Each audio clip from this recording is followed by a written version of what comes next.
Diqqat, aholiga tezkor xabar. O'zgidromet 25, 26, 27 va 28 iyul uchun O'zbekistonda kutilayotgan ob-havo prognozlarini e'lon qildi. Assalomu alaykum hurmatli tomoshabinlar, kanalimizga xush kelibsiz. Bugungi videomizda sizlar uchun 25, 26, 27 va 28 yil kunlari O'zbekiston bo'ylab kutilayotgan ob-havo prognozini taqdim etamiz. Videoni oxirigacha tomosha qiling, videoga like bosing va kanalimizga obuna bo'lishni unutmang. Diqqat qiling. 25 iyul juma kuni respublikaning barcha hududlarida havo asosan ochiq va quruq bo'ladi. Yog'ingarchilik kutilmaydi. Kunduzi kuni havo harorati 37-42 daraja, janubiy va cho'l hududlarda esa 43 darajagacha ko'tariladi.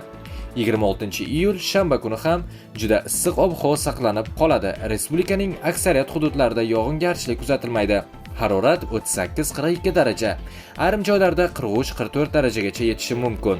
27 iyul yakshanba kuni issiq havo davom etadi. Harorat 36-41 daraja atrofida bo'ladi.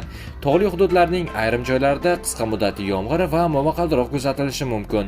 28 iyul dushanba kuni ham respublika bo'ylab quruq va issiq ob-havo ajratiladi. Kunduzgi harorat 37-42 daraja, janubiy viloyatlarda esa 43 darajagacha ko'tarilishi mumkin.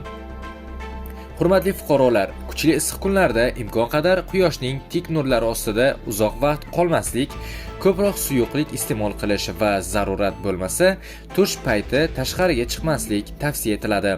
Shu bilan ob-havo ma'lumotimiz yakunlandi. Videoga like bosing, kanalimizga obuna bo'ling va so'nggi yangiliklar hamda ob-havo ma'lumotlaridan birinchilardan bo'lib kuzatib borish uchun qo'ng'iroq tugmasini bosishni unutmang. E'tiboringiz uchun rahmat. Keyingi videolarda ko'rishguncha xayr.